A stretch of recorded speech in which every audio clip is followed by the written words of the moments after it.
Coming up on Jerusalem Dateline, Iran threatens an attack on Israel. Will Saudi Arabia host a conference on the so-called two-state solution? And new revelations emerge about the relationship between Hamas and UNRWA. Plus, what role will the Jewish vote play in the American election?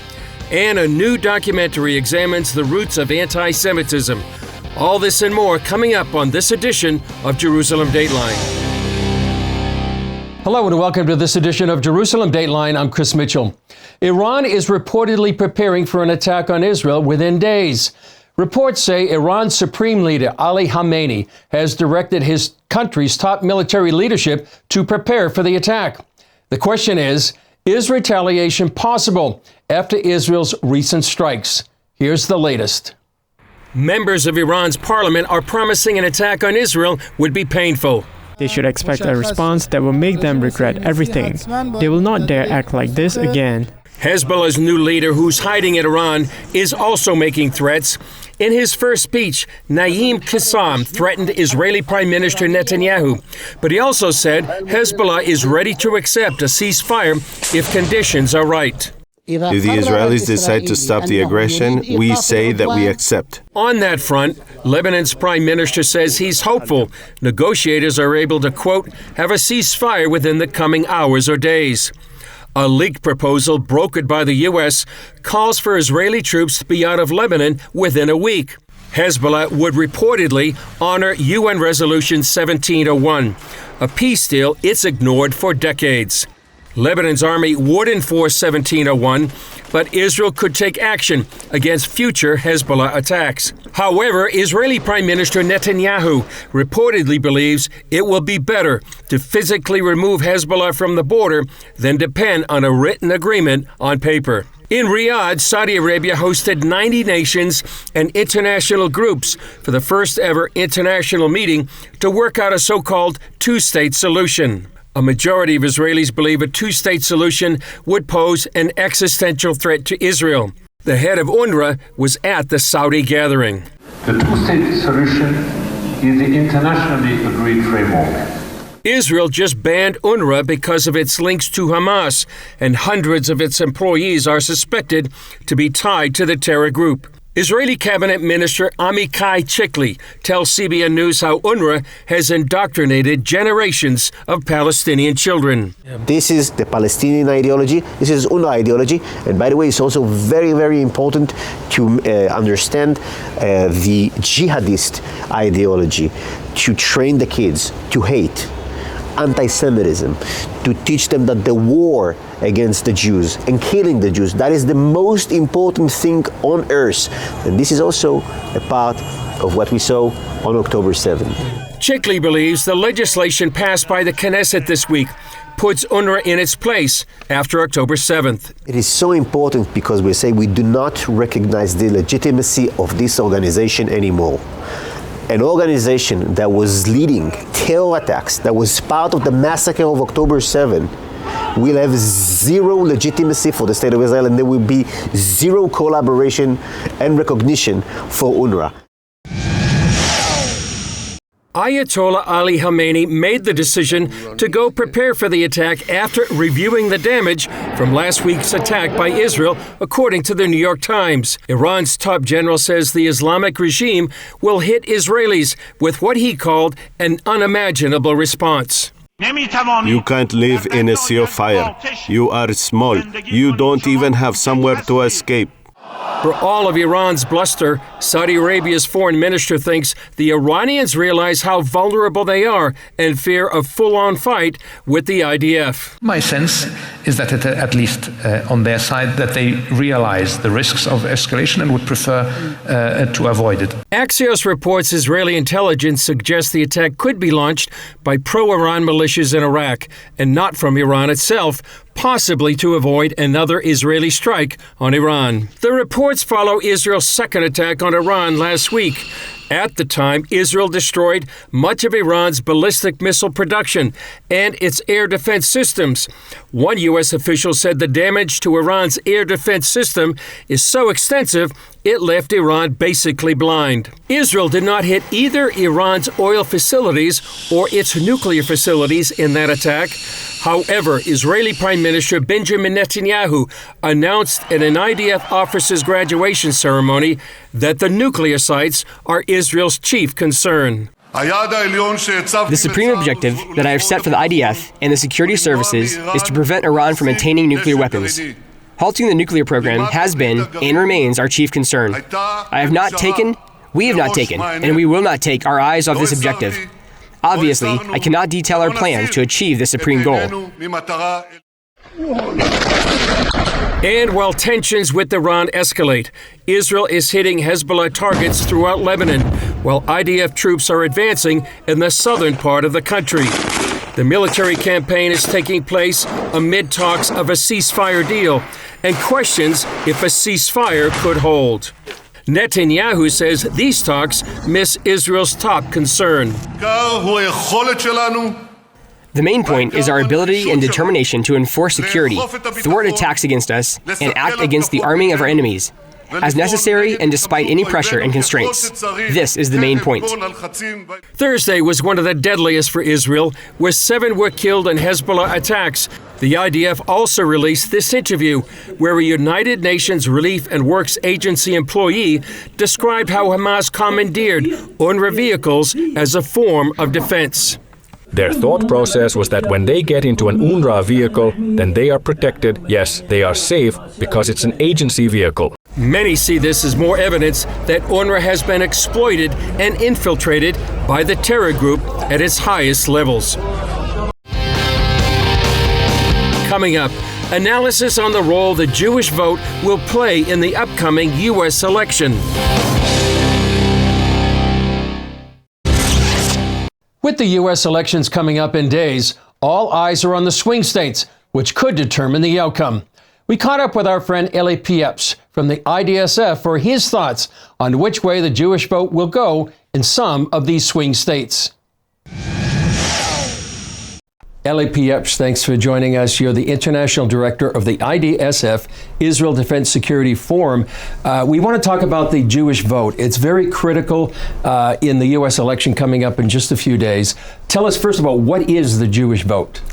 Thank you so much, Chris. Pleasure being here. The Jewish vote is, obviously it's the vote of hundreds of thousands of Jews all across America, obviously very heavily concentrated in New York, in New Jersey, but also in the very important swing state of Pennsylvania. People always talk about swing voters. Who are the swing voters? And you'll see on media will put up a group of swing voters. We're all going to. It's really hard to imagine how many people at this time are really sitting there and saying, I don't think I know enough about Trump, or I don't know enough about Harris. My vote could go either way. The one group of people who actually potentially feel that way are Jews, and particularly Jews coming from more of a center-left background.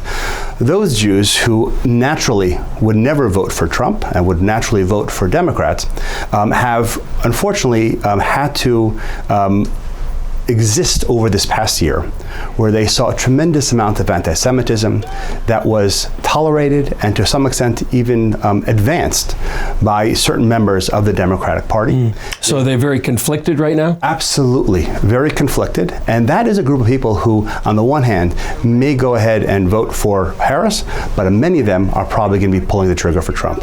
And why would they go for Trump? Going for Trump because they see the way that the Democrats have ignored the anti-Semitism that is growing within their midst.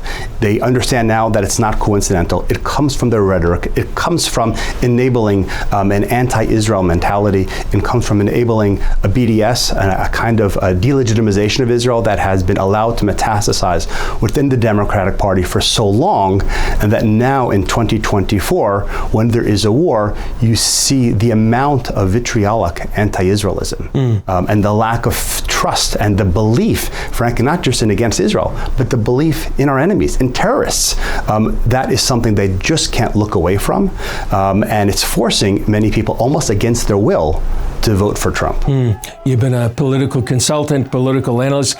You mentioned Pennsylvania. Why is Pennsylvania so, obviously it's one of the key battleground states, but what role does the Jewish vote have in Pennsylvania? Well, there are significant Jewish populations in both Philadelphia and both Pittsburgh.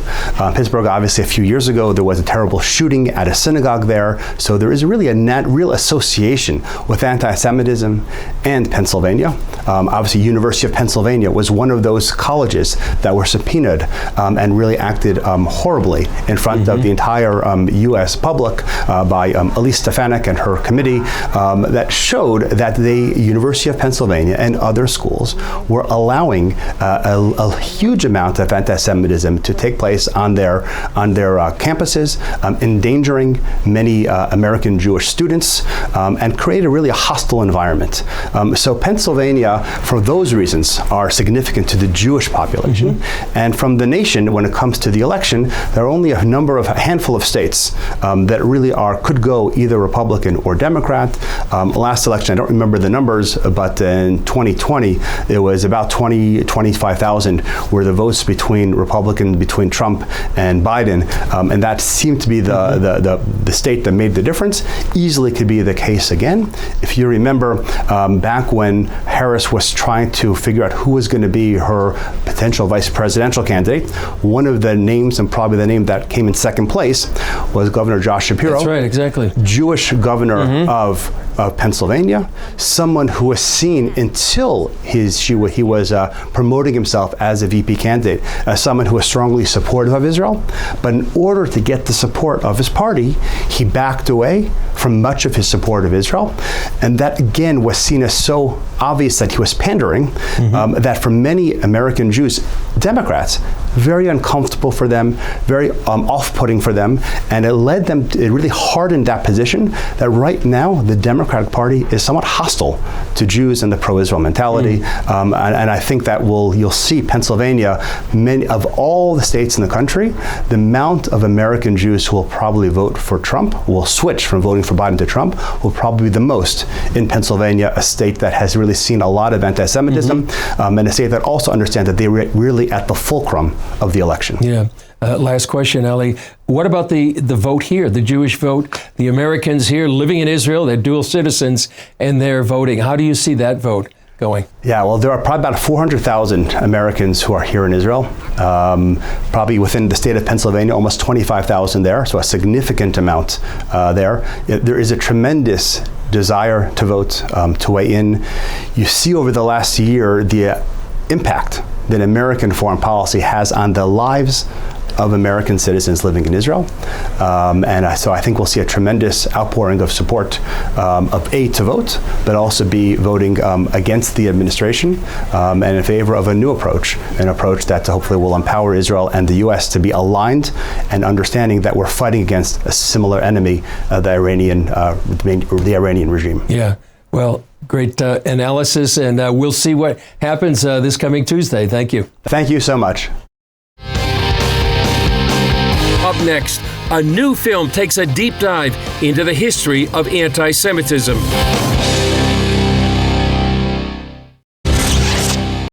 Our next two segments are about an ancient hatred that's been around since recorded history. It has no boundaries, crosses religions and cultures, and is growing in our time. A new film just came out exploring this hatred. Here's the trailer. Take a look.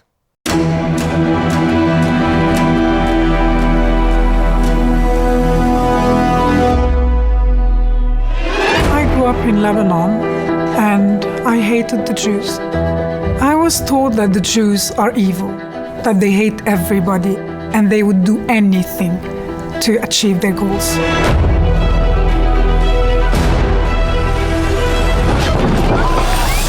Disemboweled humans and raped women paraded around the streets while thousands cheer. Nothing has prepared any of us for this.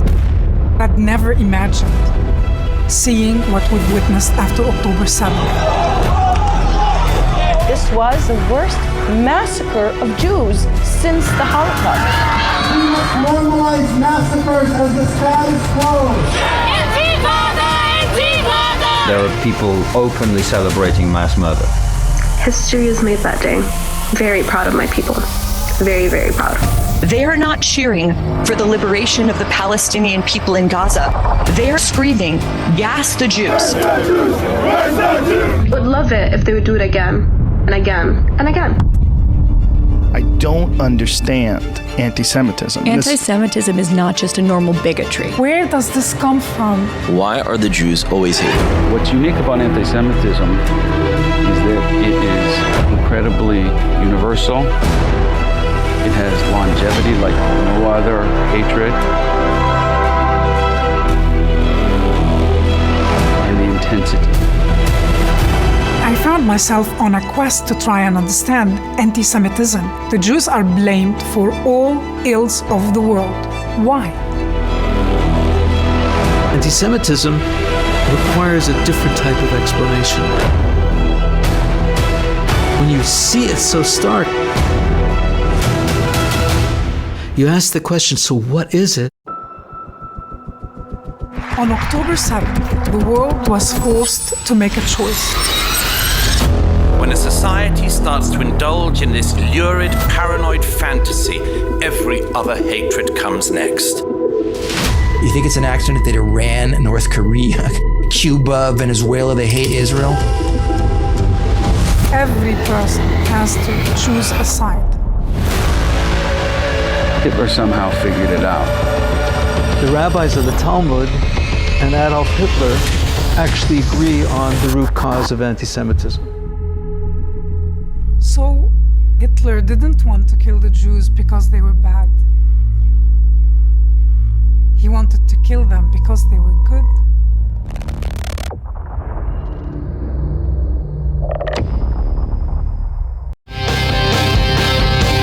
Still ahead, Julie Stahl speaks with filmmaker Raphael Shore about his film, Tragic Awakening. Our Middle East correspondent Julie Stahl interviewed the man who produced this amazing film, Tragic Awakening, Rabbi Raphael Shore. Rabbi Raphael Shore, welcome to Jerusalem Dateline. Thank you for having me on your show, Julie. Now, you have made a film, Tragic Awakening, about an ancient hatred that has suddenly resurged. Tell me, why did you make the film? That's a great question. I made the film because it didn't suddenly resurge. It's always been there. But we sometimes go into an illusion that it's disappeared. It morphs. It comes in different shapes and sizes. And in this generation, it's coming in the form of anti-Zionism and anti-Israel. So I felt that if we can explain the deeper reasons for anti-Semitism, we can help people understand how to get on the right side of history.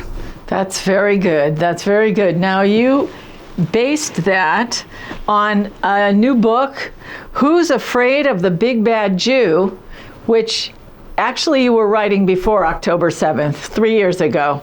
So why did you start writing it then? I've actually been sitting on this material, Julie, since I was at university 40 years ago. And I felt that a lot of the messages that underlie anti-Semitism were not ready to be heard by people. The subtitle is Learning to Love the Lessons of Jew Hatred. And the deeper reasons for anti-Semitism is that the Jewish people are bringing a message into the world that provides resistance, that the world doesn't always want to understand what it is that we're about.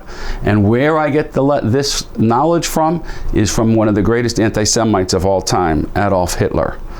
So it's fascinating. I expose his ideology, and he was very clear that the Jewish people are bringing light into the world, and he wanted darkness.